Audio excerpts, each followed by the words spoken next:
नमः सिद्धिभ्य ओम नमः सिद्धिभ्य ओम नमः सिद्धिभ्य। मंगलमय मंगलीकरण वीतराग विज्ञान नमो तार जाते भई अरहंतादिमान करे मंगल करे ओम ग्रंथ करन की काज जाते मिले समाज सब पावे शिव उपाय करते प्रथम कारण मंगल रूप विघ्न विनाशक सुख करण नमो संतप्त मानस शांत जिनके गुणों की गान में वर्धमान मान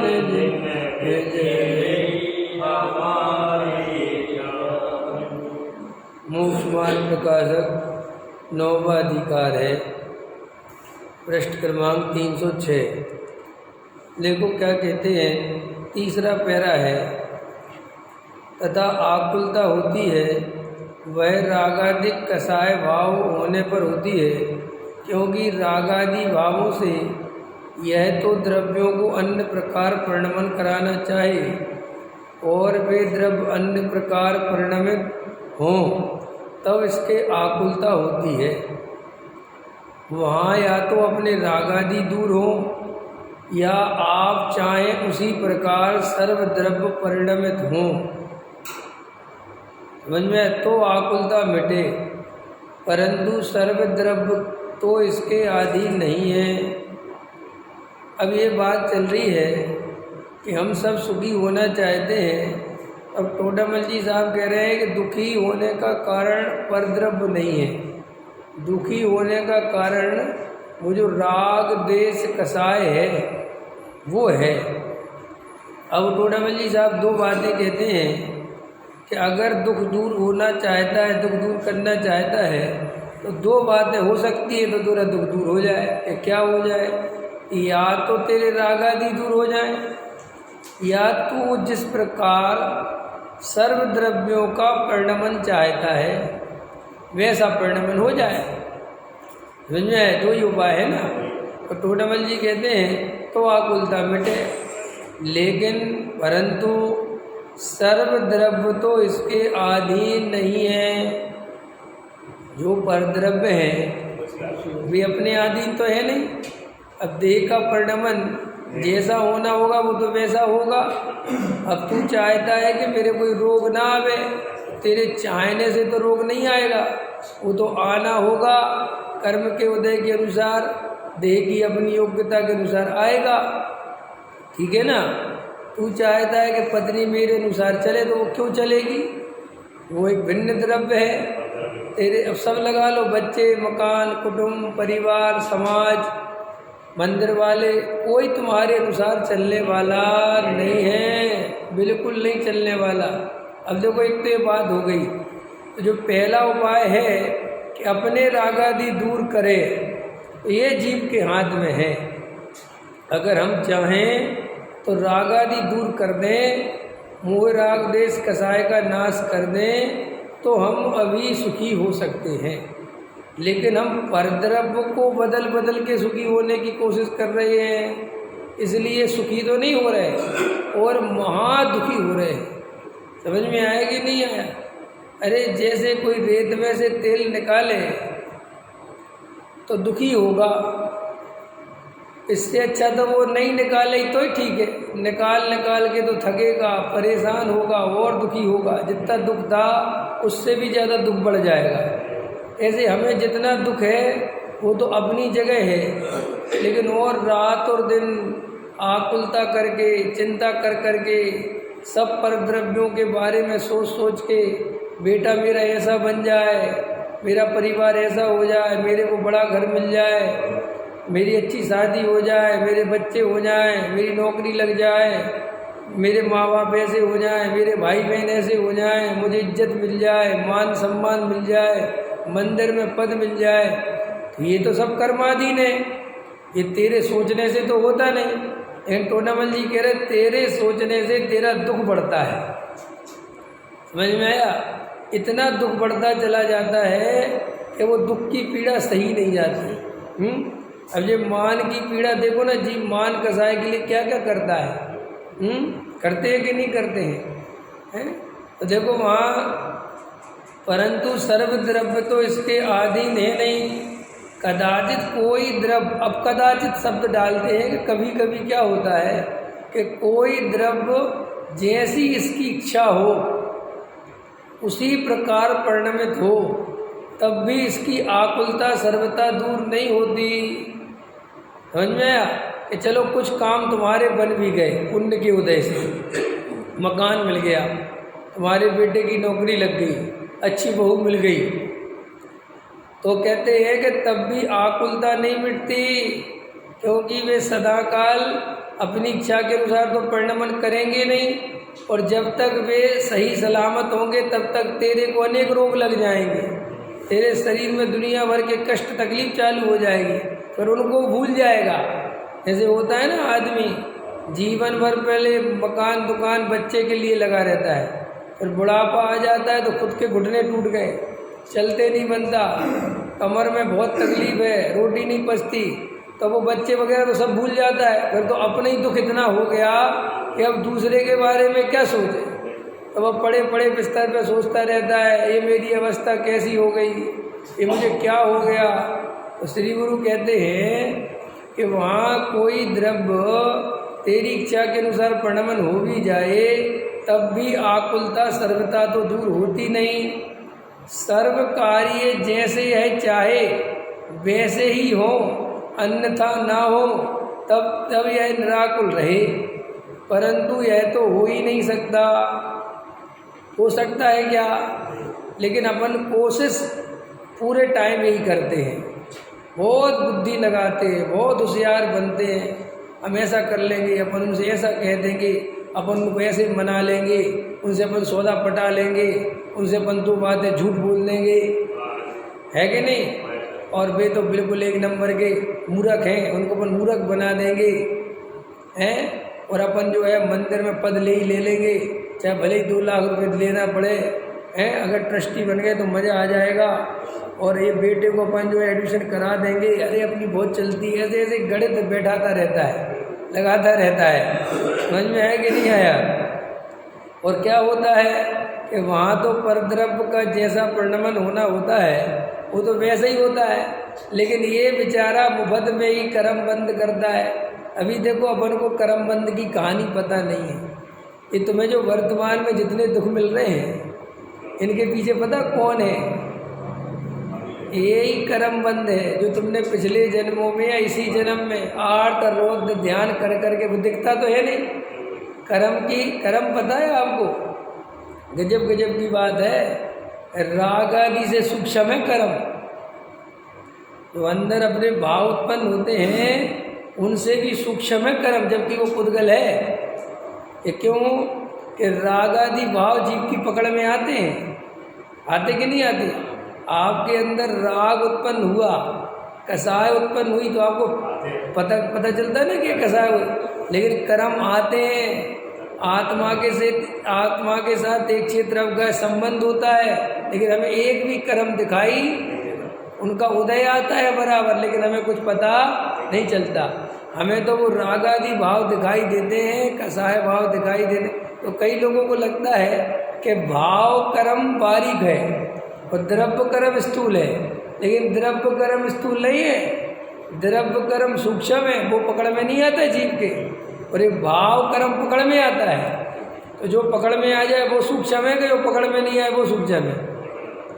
तो ऐसे अपन जैसे सोचते रहते ना बैठे हुए, तो लगता है हमारे सोचने से क्या हो, नहीं, तुम्हारा एक भी भाव खाली नहीं जाता, उससे तुरंत प्रतिक्रिया होती है। अगर वो शुभ भाव रूप होगा तो शुभ कर्म आके चिपकेगा, और वो भाव अशुभ रूप होगा तो अशुभ कर्म चिपकेगा, और दोनों ही कर्म दुख रूप है। हाँ, ना पुण्य के कर्म ना पाप के कर्म, क्योंकि पुण्य कर्म के उदय से भी कोई सुखी बुखी नहीं होता, तो पाप कर्म से तो फिर कहने ही क्या। तो बहुत सारे लोग बैठे बैठे अरे यार अपने तो कुछ होता ही नहीं, पता नहीं अपन ने क्या पाप करे, और वे सोचते हैं कि अब कोई पाप नहीं कर रहे। पाप हमने पहले कर, लेकिन अभी भी तो निरंतर पाप करते हो। कैसा पाप क्या है? पर द्रव्य का चिंतन पाप है। क्या है अमित? परिभाषा बोलो। हाँ, ये और आप निरंतर 24 घंटे क्या करते हो? परद्रव परद्रव परद्रव परद्रव परद्रव परद्रव। आत्मद्रव्य तो आता ही नहीं उसमें, समझ में? रात दिन देखो अपने आप को, क्या सोचते रहते हो आप? बच्चों के विकल्प करे, फिर पत्नी के विकल्प, पति के विकल्प, फिर उन विकल्पों से हटे तो खाने बनाने के विकल्प, खाने बनाने के विकल्प से हटे तो भोजन करने के विकल्प, फिर सोने का विकल्प, फिर उठने का विकल्प, फिर घर की व्यवस्था बनाने का विकल्प, फिर कमाने का विकल्प, फिर और बचा खुचा समय है तो उसमें फ़ोन कर कर के विकल्प, कसाय कर कर क्या करते 24 घंटे का। तो श्री गुरु कहते इसे खबर नहीं है कि इससे कर्म बंद हो रहा है। जैसे अपनी जेब में पैसे होते हैं तो अपन सोच सोच के खर्च करते हैं कि ऐसे ही खर्च करते चले जाते हैं? सोच सोच के करते ना, क्योंकि वो पूंजी दिखाई देती है कि ये पूंजी है, ऐसे थोड़ी खर्च कर देंगे। श्री गुरु कहते हैं कि जो पैसा तो पूंजी दिखती है, लेकिन ये पूंजी नहीं है तेरी, ये संपत्ति नहीं है तेरी, ये तो पुद्गल द्रव्य है। तेरी संपत्ति तो तेरे अंदर जो ज्ञान दर्शन का व्यापार है, जो उपयोग है, तेरी संपत्ति तो वो है, और तू उपयोग की कीमत समझता नहीं। चाहे जहाँ खर्च करता रहता है, दिन भर लगा रहता है। अब बुढ़ापे में आदमी देखो ना, मैं तो देखता हूँ बूढ़े आदमी की क्या दशा है। उसके पास कोई चिंता का विषय नहीं है, ना उसके बच्चे बिहाने हैं, ना कोई उसको कमाने जाना है, और 2 टाइम की रोटी खानी उसे, और क्या करना है।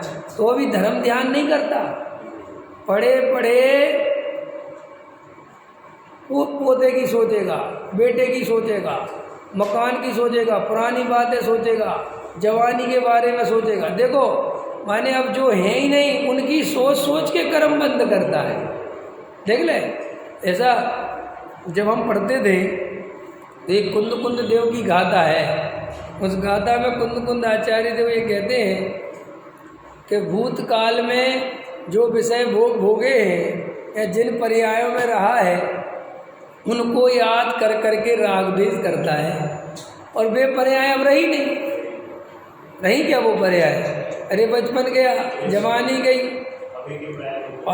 तो सुनो बुढ़ापे में क्या भविष्य के लिए कुछ है नहीं उसके पास, तो पूरब की पर्याय याद करता है। अरे हम जवानी में साहब ऐसे पैसे कमाते थे, ऐसे जाते थे, उन्हीं में खोया रहता है। और सुनो अब वे तो भूतकाल में हो गई, वहाँ तेरे सोचने से तो कुछ रहना से ना तू लौट के जाने वाला है, लेकिन निरंतर उस आर्त रौद्र ध्यान से कुगति की तैयारी करता है। देखो गजब की बात, कितना नुकसान, मोटा नुकसान, जिससे कोई लेना नहीं कोई देना नहीं। बताओ, उसके लिए बेचारा बैठे बैठे आर्त रौद्र, वो सोचता है कि मेरे सोचने से क्या होता है। नहीं, कर्म बंद होता है।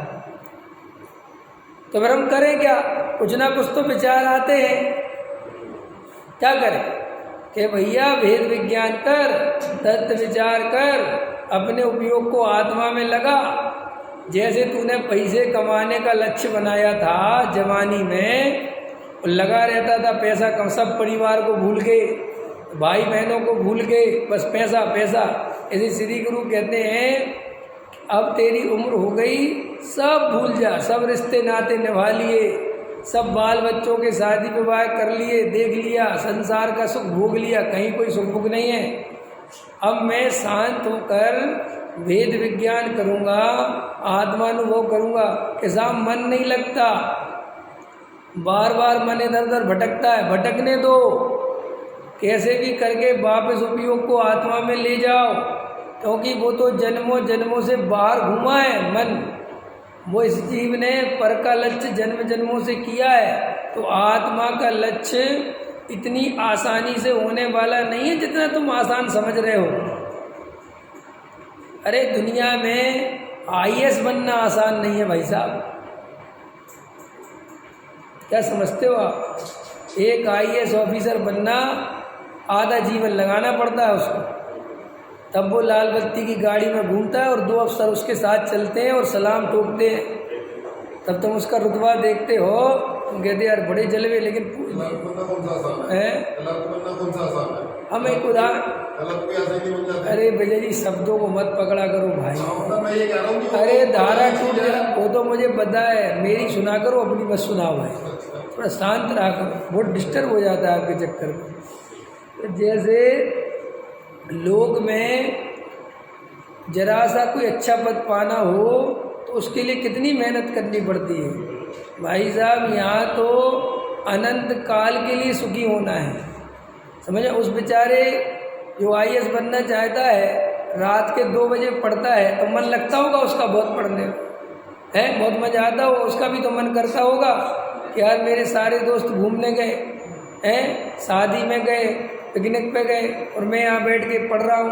तकलीफ तो उसे भी होती होगी, लेकिन वो उस तकलीफ को नहीं देखता, वो ये देखता है कि घूमने दो इनको। समझ में आया ना? कोई बात नहीं, आज मैं मेहनत करूँगा और जिस दिन आईएएस बन गया उस दिन यही लोग मेरे आगे पीछे घूमेंगे। श्री गुरु कहते लौकिक लक्ष्य के लिए जीव क्या क्या छोड़ देता है, कितनी इच्छाओं को मार देता है, और तू आत्मा की प्राप्ति के लिए आधा घंटे 1 घंटे शांत होकर बैठ नहीं सकता, तत्व विचार नहीं कर सकता, अपनी व्यर्थ की इच्छाओं को मार नहीं सकता। व्यर्थ की बोल रहा हूँ, खाने पीने की नहीं कह रहा हूँ, जिनमें तुम्हारा उपयोग बहुत खराब होता है। ऐसी इच्छाएं कि कैसी, कि बैठे बैठे व्यर्थ की बातें सोच रहे हो, कसाय से पीड़ित हो रहे हो, किसी की निंदा कर रहे हो, किसी की बुराई में लगे हुए हो, किसी के कपड़े देख के परेशान हो रहे हैं। अरे ये बहुत नई नई साड़ी पहनती है, ये बहुत नए नए कपड़े पहनता है, अरे आज तो इसने मकान बना लिया, अरे बड़ा पैसा कमा रहा है। जी क्या है? ये व्यर्थ ही अपने उपयोग को भरमाना है। रिश्तेदारों को याद कर करके कसाय करता रहता है बैठे बैठे, मेरा भाई बहुत बेकार निकला, अरे हमारे वो समधी बेकार हैं, अरे वो हमारी, अरे ऐसे ऐसे करता है। तो श्री गुरु कहते हैं एक तरफ आत्मा की बात सुनता है और तेरे अंदर उपयोग की दशा है। इसका मतलब तुझे आत्मा की कीमत समझ में नहीं आई। एक आईएएस बनने की कीमत उस बच्चे को पता है, एक डॉक्टर बनने की कीमत उसको पता है। देखा है तुमने जो डॉक्टर, इंजीनियर, आईएएस, इनके घर में शादी होती है तो माँ बाप फ़ोन करते हैं कि बेटे आ जाओ, कहता मैं उसी दिन आऊँगा।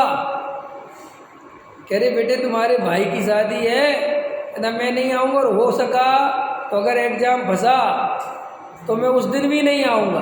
देखो सगे भाई की शादी में नहीं जाता, और काय के लिए? एक आईएएस बन नहीं, और तुम्हें आत्मकल्याण करना है और पड़ोसी शादी में नहीं बुलाए तो परेशान। वो अपने घर की शादी में नहीं जाता, क्यों? और तुम्हें पड़ोसी नहीं बुलावे, तुम्हारा दूर का रिश्तेदार, अब भिंड में तुम्हारे कोई रहते होंगे समझ लो पड़ोस में, और तुम्हें पता चले कि उनके घर शादी है, तो यहाँ बैठ के दुखी होता है। ये बताओ, हम इतने साल उनके पड़ोसी रहे, हमें बुलाया ना, और हमने अपनी बहन की शादी में बुलाया था, देखो कैसे दुखी हो रहा है। और इसे आत्मकल्याण करना है, इसलिए कहता मुझे आत्मकल्याण करना है। क्या खाक आत्मकल्याण करना है? कैसे करोगे? तुम्हें अपने उपयोग की कीमत पता नहीं है, अरे भाई ये उपयोग अंदर से बाहर की ओर जा रहा है, बर्बाद हो रहा है, तुझे इसकी बर्बादी की कीमत नहीं है। लोगों को नल में से पानी निकलता है ना, और बाल्टी भर जाए तो कितनी तकलीफ होती है, अरे पानी व्यर्थ चला गया। और अब तो जो शहर वालों को तो कुछ ज़्यादा इसकी तकलीफ नहीं है। गांव में तो जब कुएं से पानी भर के लाते थे आधा बाल्टी पानी बेकार हो जाए। आज तो कपड़े धोने में 3-3 बाल्टी 4-4 बाल्टी ऐसी खर्च हो जाती है। पहले लोग भाई साहब कपड़े पहनते थे 4-4 5-5 6-6 दिन के, भैया धो कौन लाएगा इतना पानी, और धोते थे तो बहुत कम पानी में धो लेते थे, 2 बाल्टी में 10-10 कपड़े धो लेते थे। अब आज धड़ल्ले से आ रहा है, मोटर चलाओ ऊपर गया आ रहा है और कौन देख रहा है। तो जो चीज़ कीमत नहीं पता जिसकी, उसकी ऐसी बर्बादी होती है। तो ये तो हमने बाहर का उदाहरण दिया, बाहर में तो थोड़ा बहुत कोई समझाए तो कीमत समझ भी जाता है। अंदर में मेरा उपयोग, मेरी संपत्ति निरंतर परद्रव्य के चिंतन में, परद्रव्य की चिंता में रात दिन बर्बाद हो रहा है। और यही उपयोग है, यही समय, ये आप ही मत सोचना कि उपयोग अंदर बहुत है ना, ये कुछ काल के लिए है उपयोग की संपत्ति के। क्यों कि अभी तुम आत्मा नहीं जाना और कालांतर में निगोद में पड़ जाएंगे। निगोद में पड़ते ही ये उपयोग का क्या होगा, निगोद में पड़ते ही उपयोग का क्या होगा कि जो तुम्हें शक्ति मिली थी वापस खत्म, अक्षर के अनंत में भाग रह जाएगा ज्ञान। अबे समझ लो कितना नुकसान है। और इसी उपयोग को उपयोग में लगा दो तो ये केवल ज्ञान लेके आएगा। और कितना केवल ज्ञान, अनंत काल के लिए केवल ज्ञान। तो अभी अपन को ये पता नहीं है उपयोग की बर्बादी कैसे होती है। देखा अपन उपयोग की बर्बादी देखी कि नहीं देखी? अभी देखो जैसे प्रवचन चलता है ना, अभी अन्यथा मत लेना फिर कोई बोलने लगे। अभी प्रवचन चलता है ना तो अभी 2-4-10 मिनट हो तो आकुलता होती है, और बाहर जाके घर में जाके पूरा उपयोग बर्बाद करता रहेगा, गप मारता रहेगा। कोई अंदर नहीं लगेगा कि मुझे प्रवचन में तो आकुलता हो रही थी और बाहर तो मैं इतनी देर तक खड़ा रहा। तो क्यों? क्योंकि इतनी अंदर आकुलता है, उपयोग को एकाग्र करने की बिल्कुल आदत नहीं है। जहाँ इस जीव को उपयोग बांधना पड़े, थोड़ा शांत होकर सुनना पड़े, तो ऐसा ऐसा ऐसा अंदर ऐसा ऐसा लगता है कब कब कब कब कब जाऊँ ताकि मैं बोलूँ। मैं समझ गया, वो कसाय ज़्यादा देर रुकती नहीं है ना। अब यहाँ मैं बोलता हूँ, तुम सुनते हो, तो मेरा तो निकल रहा है, अब तुम्हारा भर रहा है। तो वो कहता भैया 9 बजे तक भर लिया, अब मुझे छोड़ो, मैं तड़पड़ा हूँ मछली की तरह, बाहर जाने दो। अब सोचो, अभी तो यहाँ परद्रव्य का अवलंबन है, क्योंकि ये जिनवाणी चल रही है, आप सुन रहे हो तो परद्रव्य का अवलंबन है ना। तो भी तुम इसमें आधा पौना घंटा में ऊब जाते हो, तो अकेले में कैसे तत्व विचार करोगे? वहाँ तो अवलंबन भी नहीं रहेगा कुछ भी। इसलिए फिर लोग कहते हैं कि हम प्रवचन तो 3-3 4-4 सुन लेते हैं, लेकिन हम पे आधा घंटा शांत होकर बैठा नहीं जाता। और सम्यक दर्शन शांत होकर बैठने से प्राप्त होता है। जिनका चित्त बहुत चंचल है, बहुत ज़्यादा आकुल व्याकुल है, बेचैनी जिनके चित्त में ज़्यादा है, उनके सम्यक दर्शन दुर्लभ है। चाहे भले ही वे कितने बड़े त्यागी वृत्ति क्यों ना हो, चाहे वे शुद्ध अटपेरा घी खाते हो, क्योंकि अटपेरा घी से सम्यक दर्शन नहीं होता। सम्यक दर्शन के लिए चित्त की शांति चाहिए, है चाहिए कि नहीं चाहिए? अब आजकल मैं देखता रहता हूँ कई लोग परेशान हैं, ब्रह्मचारी त्यागी वृत्ति और ज़्यादा परेशान है। उन्हें समाज की चिंता इतनी सताने लगी है कि वे आजकल रोने लगते हैं। समझ में आया?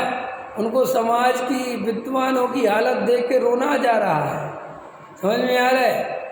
क्या होगा समाज का, क्या होगा विद्वानों का? अरे रे क्या हो रहा है, अरे मेरे से तो देखा नहीं जाता, अरे रे रे रे रे रे भैया क्या नहीं देखा जाता?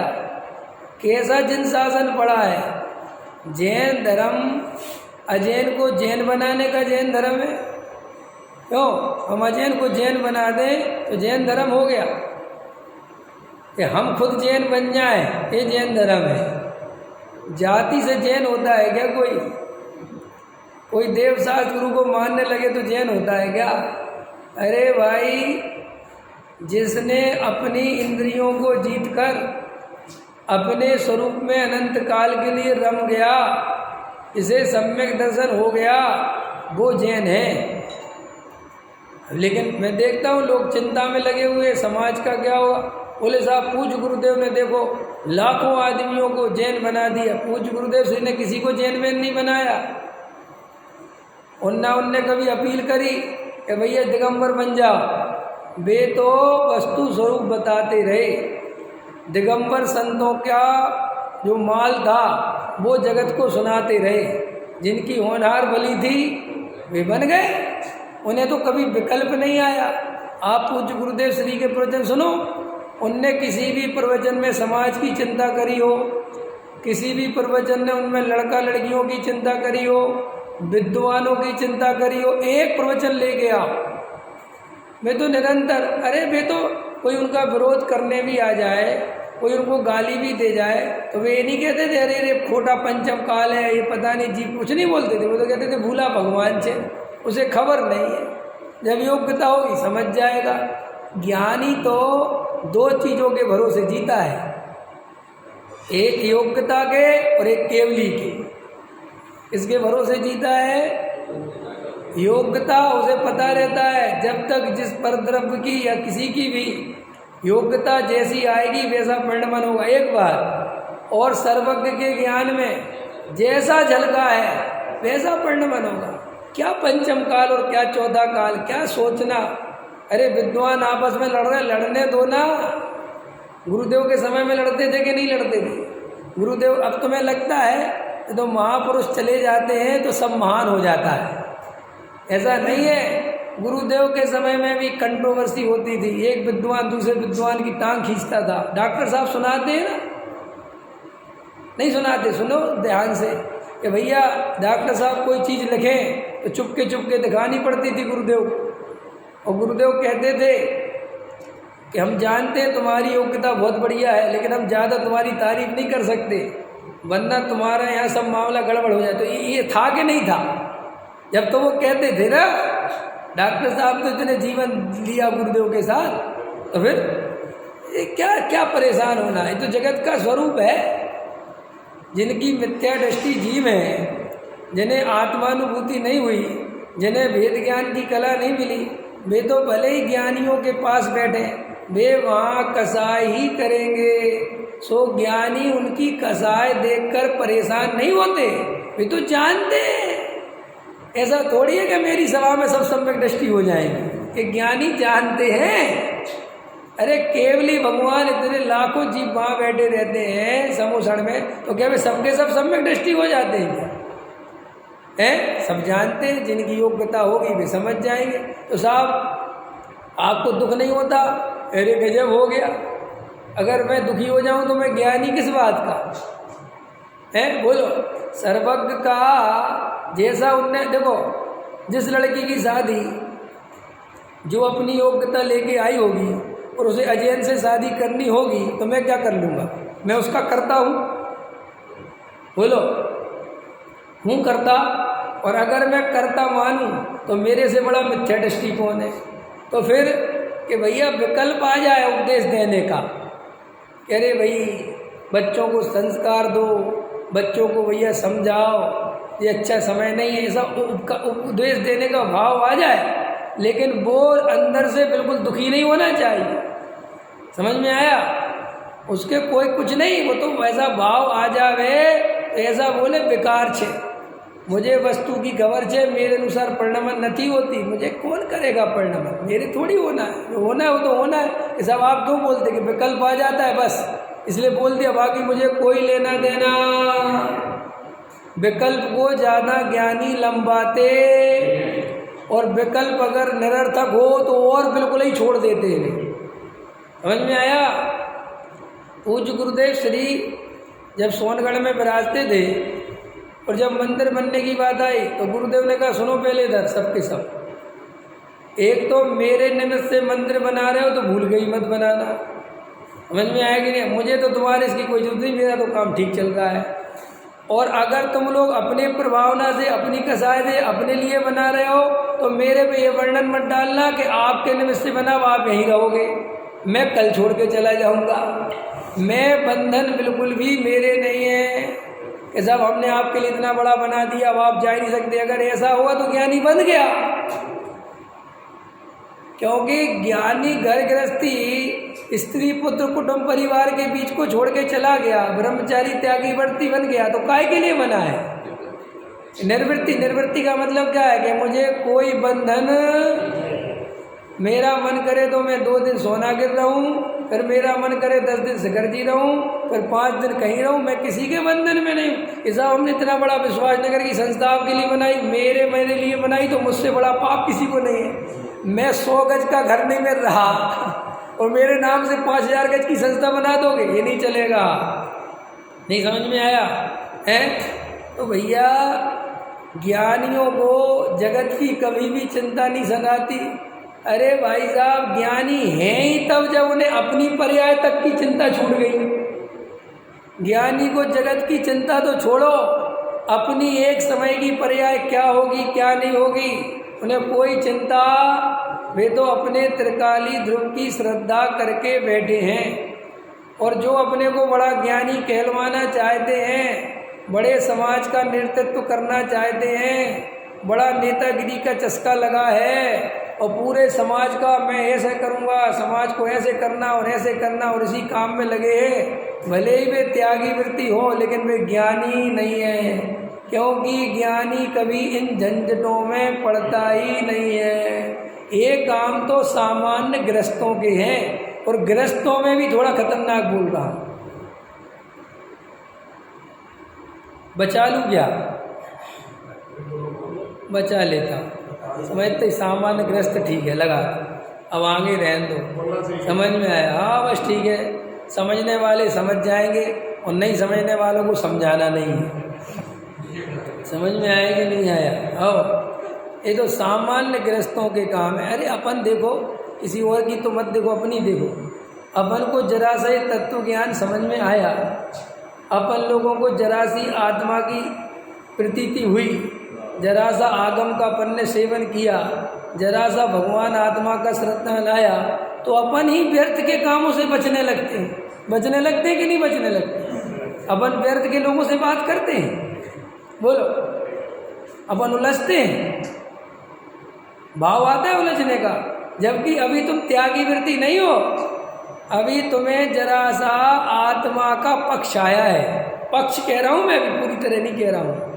अभी सिर्फ तुम्हें आत्मा की रुचि आई है, अभी तुम्हें तत्व ज्ञान में मन लगता है। तो जिन जीवों का तत्व ज्ञान में मन लगता है उन्हें अपनी घर गृहस्थी ही बोझा लगने लगती है। क्या? अपनी घर गृहस्थी ही बोझा लगने लगती है। समाज वाले कहते मीटिंग में आना, वो कहता कौन चक्कर में फंस गया था, मैं तो बाहर हूँ, जबकि रहता घर में मेरे जैसा आदमी। समझ में आया? वो कहते साहब फलाने पे आ रहे हैं, आओ भैया, हम यहीं नहीं। कि क्यों?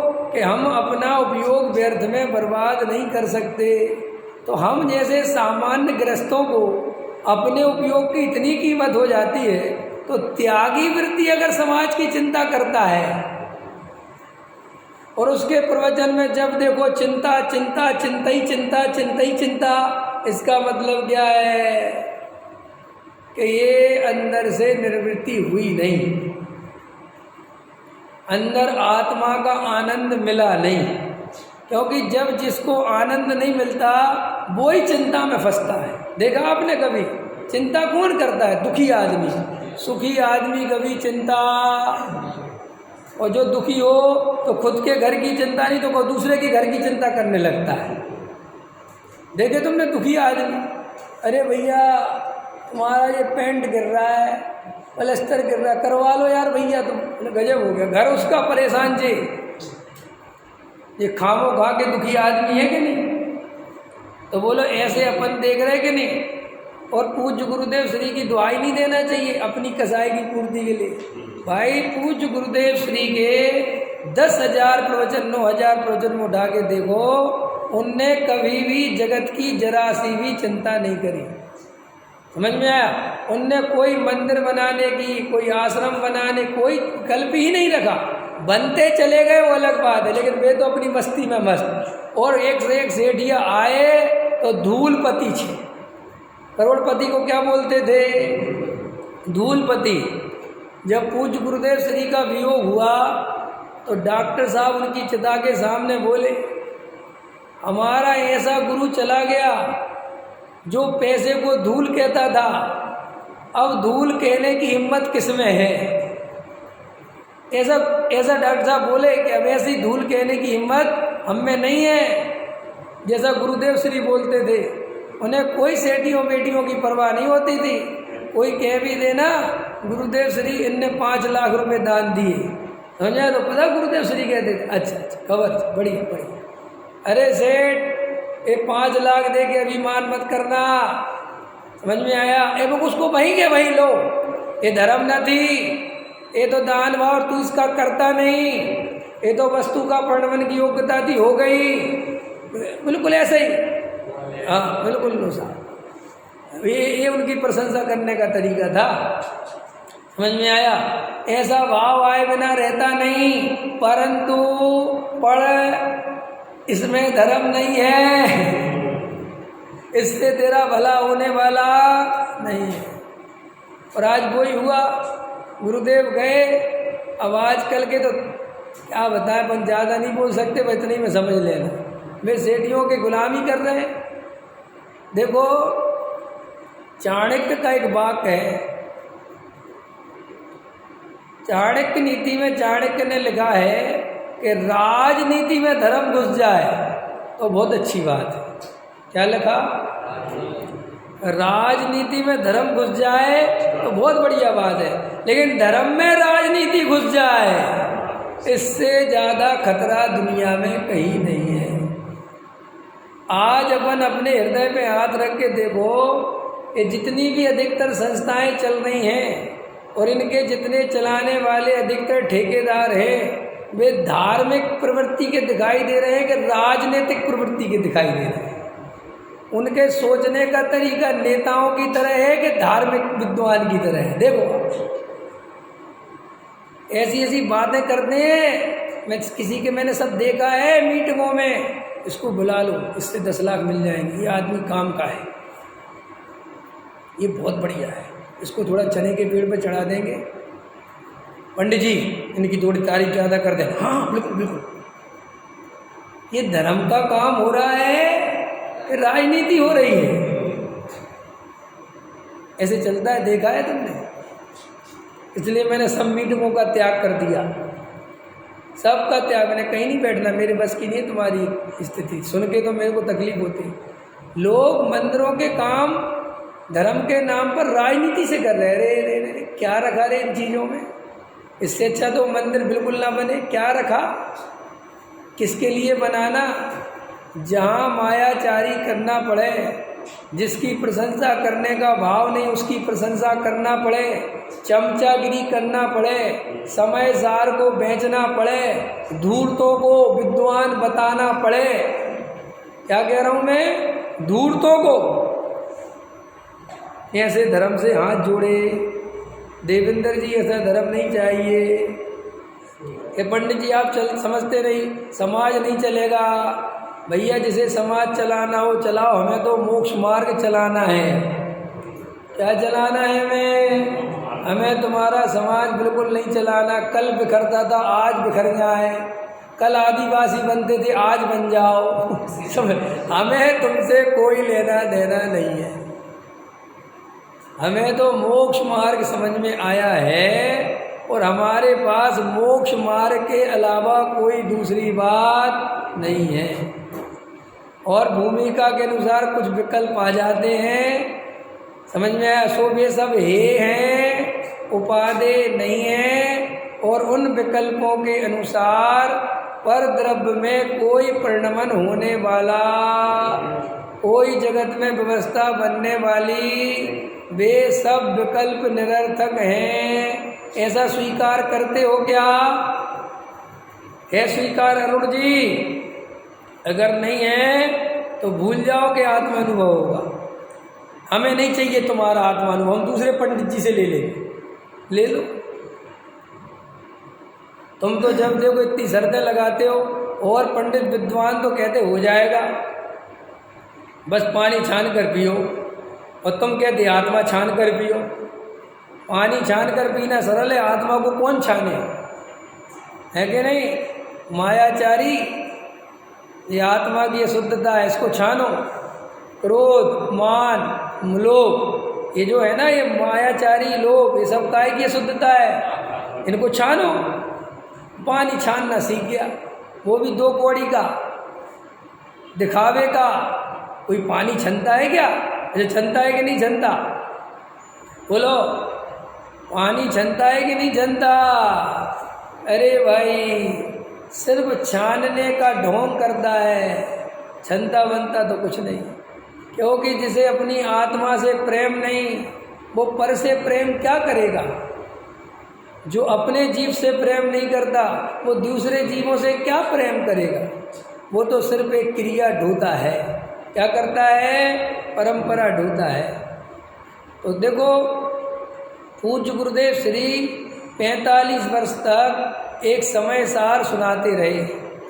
उन्हें कभी समाज की, जगत की व्यवस्थाओं की कोई चिंता नहीं आई। यहाँ तक कि इतने सारे प्रवचनों में कभी कुछ बोले ही नहीं। वो ऐसे व्यवस्था कर लेना, ऐसे देख लेना, वहाँ शिविर लग रहा है, वहाँ आप लोग पहुँच जाना, सुन लेना कोई प्रवचन में, एक तुम देख लेना। समझ में आया? एक त्रिकाली ध्रुव गायक भगवान आत्मा के गीत गाते थे, शुभ भाव को हे बताते थे, और जड़ की क्रिया में धर्म नहीं, वो गुरु कहान कहते थे।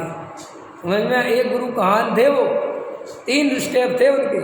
त्रिकाली ध्रुव की महिमा बताते थे, शुभ भाव में धर्म नहीं, और जड़ की क्रिया से कोई महान नहीं। बस ये निर्णय करे, ऐसा अनुभव करे तो सम्यक दृष्टि हो गए। और जो ये सामाजिक व्यवस्था, सामाजिक चिंतन, इनमें ही अपना जीवन खपा दे, भले ही मुमुक्षु बन जाए, उससे धर्म होने वाला नहीं है। आगे समझ में विजय जी? तो लौकिक कार्य के लिए जब तुम इतने समर्थ हो सकते हो, इतनी त्याग बलिदान कर सकते हो, तो आत्मा के कार्य के लिए क्या करना चाहिए? एक जरा सा IAS बनने के लिए इतना इतना इतना ताकत लगा देता है, और यहाँ आत्मानुभूति के लिए आधा घंटा बैठने को कहो, तत्व विचार करने को कहो, स्वाध्याय करने को कहो, तो स्वाध्याय के नाम पे भी क्या करता है?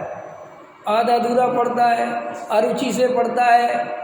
सुनने की कहो तो किसी को सुन लेता है, कुछ भी सुन लेता है, कभी भी सुन लेता है। समझ में आया? कहो तत्व विचार करो तो कुछ भी विचार कर लेता है।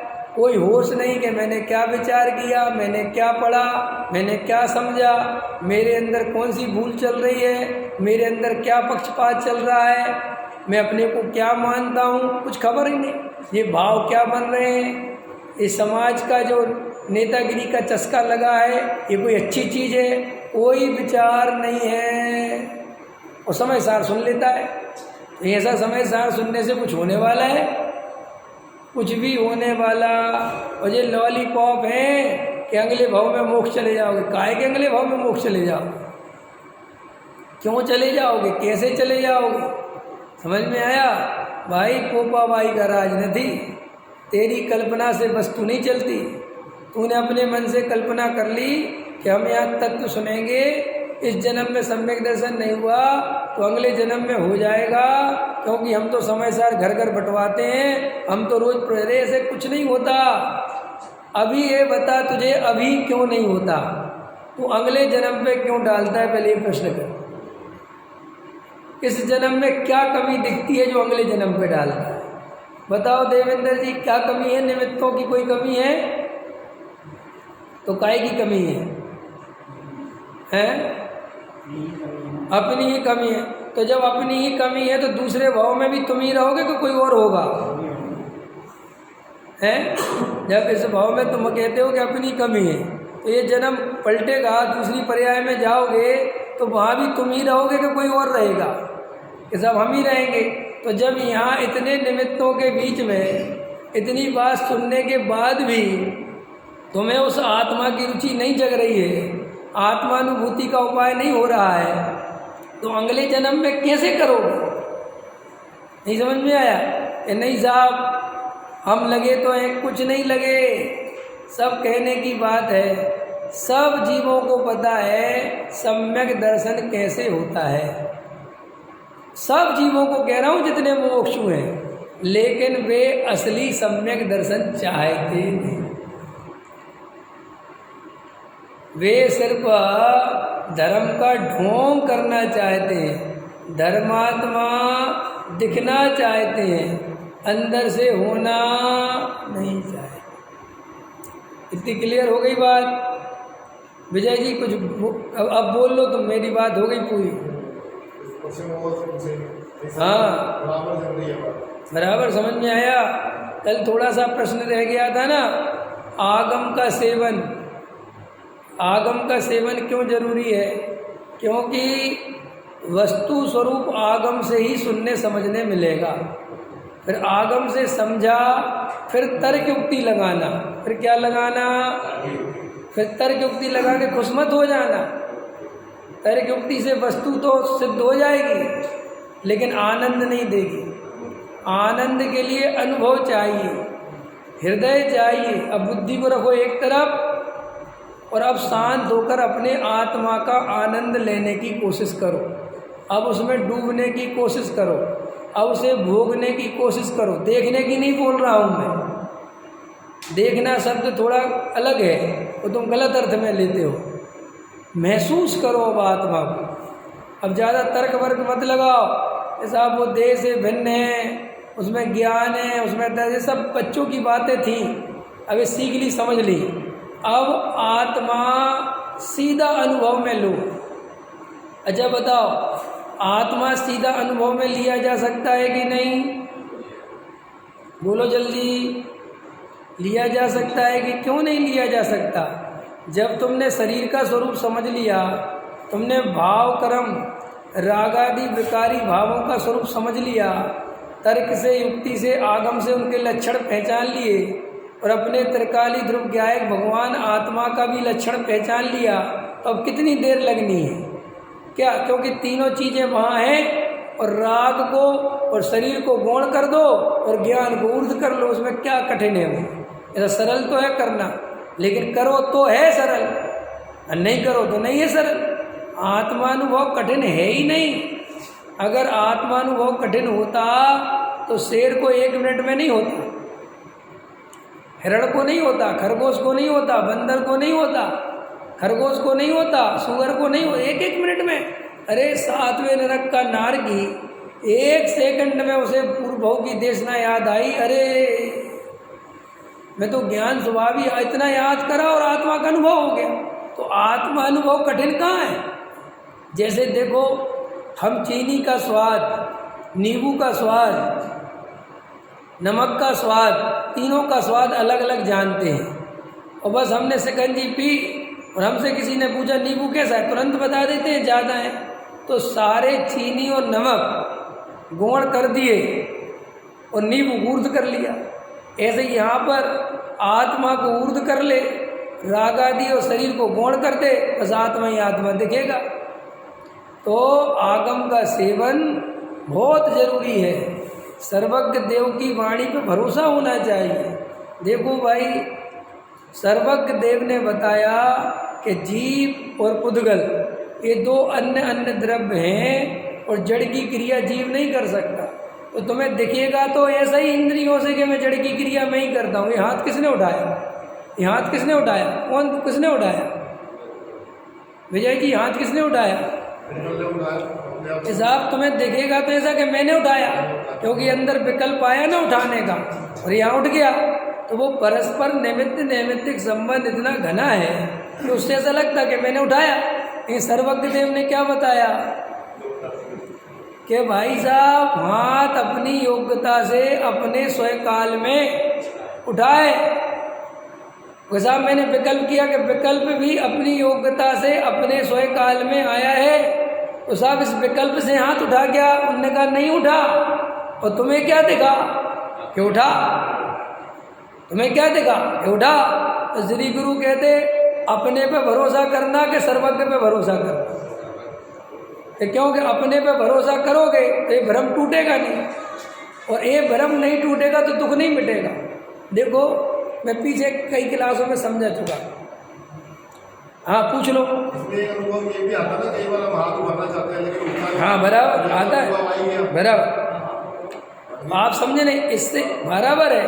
तो अब ये तुम्हें जब ये अनुभव आएगा तो सर्वज्ञ पे जैसे ही श्रद्धा होगी तो मिलान हो जाएगा, तो और मजबूत हो जाएगा।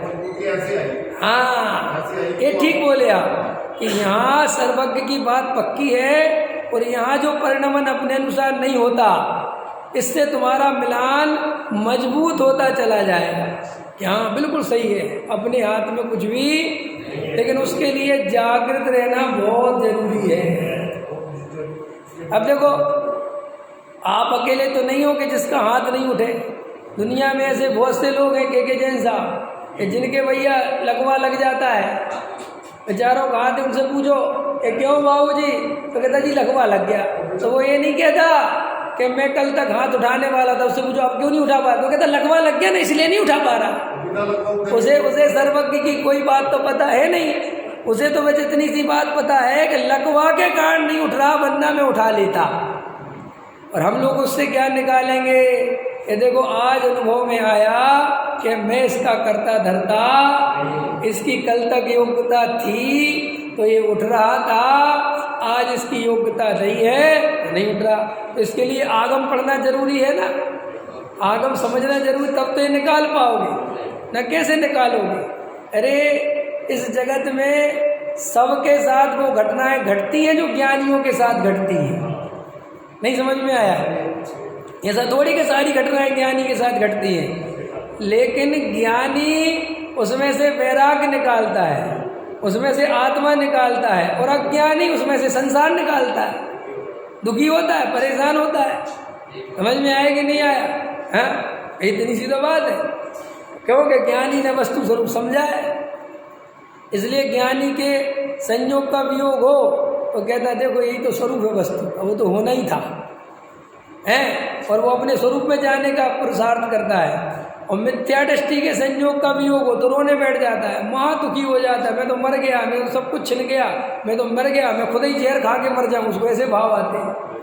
तो आगम का सेवन तर्क युक्ति। एक बात रह गई मुझे बोलना, वो भूल गया अभी क्या कह रहा था, समझ में है ना? तो अपने को बड़े भाग्य से तत्व ज्ञान मिला है, इसका सदुपयोग करो, उपयोग को बर्बाद मत करो।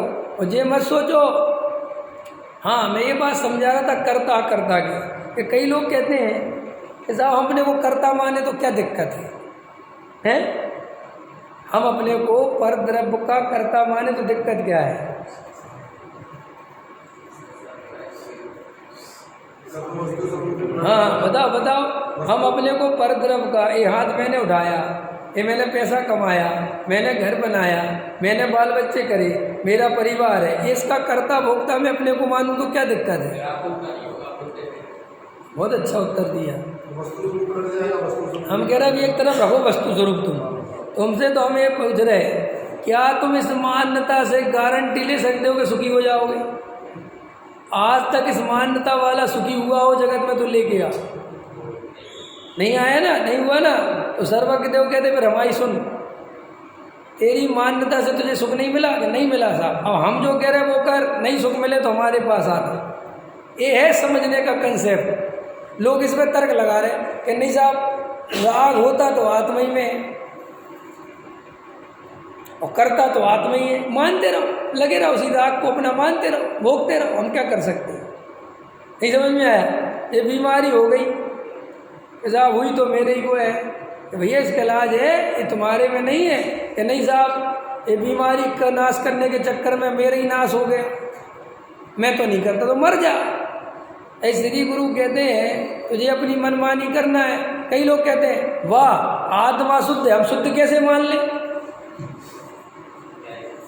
कई लोग मिले ना व्यवहारियों से पूछो, वे कहते गजब का धर्म है तुम्हारा, प्रत्यक्ष में राग द्वेष दिख रहे, कसाय भाव दिख रहे और हम आत्मा शुद्ध है। भगवान है, परमात्मा है। हम तो 3 काल में नहीं मानेंगे कि सुन मत मान। तू जो मानता है उससे सुखी हुआ? तू अपने को मनुष्य मानता है, मनुष्य मानने से सुखी हुआ? तू अपने को पिता मानता है, पिता मानने से सुखी हुआ? तू अपने को स्त्री मानता है, तू अपने को पुरुष मानता है, तू अपने को जवान मानता है, अपने को बूढ़ा मानने से सुखी हुआ? ये नहीं हुआ। चल छोड़, तू अपने को रागी द्वेषी मानता है, इससे सुखी हुआ? ये नहीं हुआ। तो अब थोड़ी देर अपने को आत्मा मान, ज्ञान स्वभावी मान, इनसे भिन्न मान, और अब बता सुखी हुआ कि नहीं हुआ? अगर तर्कों से देखोगे तो कहोगे काय का सुख। अब जो तीसरा स्टेप अनुभव वाला हो गया, तर्कों से काम नहीं, ठीक है जी मान लिया आत्मा, अब हम तो कोई सुखी नहीं हुए। कि हम जहाँ से मानने को कह रहे हैं तू वहाँ से नहीं मान रहा है, तू तो शब्दों से मान रहा है। और शब्दों की रोटी से पेट, शब्दों के रसगुल्ले से पेट। एक आदमी था, वो बहुत कंजूस था, उसकी कंजूसी जगत प्रसिद्ध थी, लेकिन उसे पता चला कि हमारे दूसरे गांव में मेरे से भी बड़ा कंजूस है। समझ में आया कि नहीं आया? उसने कहा यार गजब हो गया, मेरे से ज़्यादा कंजूस दूसरे गांव में हो ही नहीं सकता। बोले है, तो वो कागज़ पे 2 आम बना के ले गया। क्या ले गया कागज़ पे के जैन साहब? 2 आम। और जाके उसके घर पहुंचा दूसरे गांव में, दरवाज़ा खटखटाया, उसके लड़के ने खोला गेट, तो बोला बोलो। बोले तुम्हारे पिताजी कहाँ हैं? बोले पिताजी तो काम से गए हुए हैं। तो बोले तुम्हारे पिताजी जगत के सबसे कंजूस व्यक्ति? बोले पता नहीं, आप बोलो। बोले ये 2 आम उनके लिए भेंट में लाया हूँ। क्या कहा? 2 आम उनके लिए भेंट में लाया हूँ। तो बोले दो, तो दिए, तो कागज़ पे आम बने थे। उसने वो कागज़ लिया, बेटे ने कहा ठीक है मैं दे दूँगा। बोले लुको लुको लुको, आप हमारे यहाँ जो आता है वो खाली हाथ नहीं जाता, हम आपको कुछ भेंट देंगे। तो बोले दो। उसने हवा में 2 आम बनाए, समझ में आ गया, ले जाओ। इतने में उसका बाप आया, बोले साहब एक आया था, वो ये आम दे गया आपको। बोले तुमने क्या किया? बोले मैंने 2 आम दे दी। बोले इतने बड़े बनाने की क्या जरूरत थी? नुकसान करा दिया। नुकसान करा दिया। बताओ इतने बड़े आम दे दिए, मूर्ख।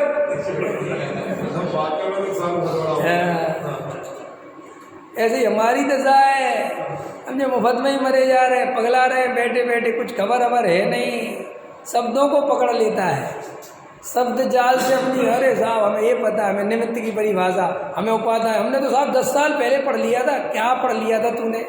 तेरी 1 रुपये की परिणति चेंज नहीं हुई, तूने समय सार पढ़ा नहीं है, पढ़ के छोड़ दिया है। समझ में आया? समय सार पढ़ने के लिए की चीज़ नहीं है, उसमें जो लिखा हुआ है वो अनुभव करने की चीज़ है। और अगर अनुभव नहीं किया तो ये शब्दों का जो है जाल तुझे ले डूबेगा, उसी में फंस के रह जाएगा। इससे अच्छा तो तू नहीं पढ़ता, तो कम से कम तेरे मगज में ये बात तो रहती कि मुझे कुछ नहीं पता। ये शब्दों का जाल इकट्ठा करके गया काम से। समझ में आया? भाव चला जाए। तुम्हें भी पता नहीं है, तुम्हारी जो तारीफ कर रहे हैं वे खुद भी भाव में समुद्र में डूबे हैं, और वे तुम्हें भी डुबो देंगे। और तुम्हें वे ही पंडित विद्वान अच्छे लग रहे हैं, वे ही गुरु अच्छे लग रहे हैं, जो महाराज तुम्हारे ऊपर पिछी रख दें, वाह महाराज बहुत बढ़िया, तुम ही अच्छे महाराज हो। समझ में आया? जो पंडित तुम्हारी प्रशंसा कर दे, तुम्हें दानवीर कह दे, बस ये पंडित जी बहुत अच्छे हैं, बहुत बढ़िया। कि साहब समय सार बहुत हमने बहुत पढ़ लिया, समय सार तो हमने पहले पढ़ लिया। कि अब काहे के लिए मंदिर आते हो? कि अब हम प्रशंसा के लिए, मान कसाई के लिए आते हैं समय सार पढ़ने। कि क्यों?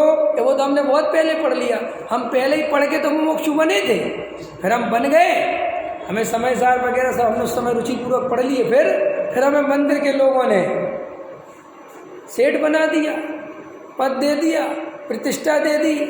समझ में आया?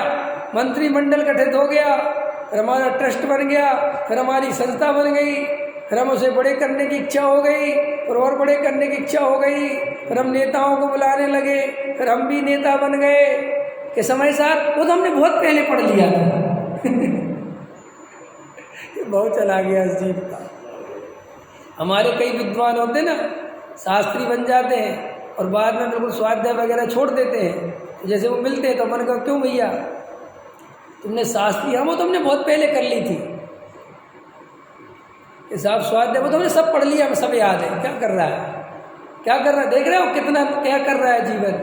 ऐसे अपन अनंत बहुत खो चुके हैं। मुश्किल से ये महादुर्लभ ये बात तो सुनने मिली है। भाई साहब इस उपयोग को बर्बाद मत करो, ये आर्त रोध ध्यान में जीवन मत गवाओ, कोई काम आने वाला नहीं है। पड़े रह जाओगे, न समाज, न संस्था, न पंडित, न महाराज, न भगवान, कोई काम आने वाला नहीं है। तूने जो आर्त रोध ध्यान करके कर्म बांधे हैं वे ही उदय में आएंगे।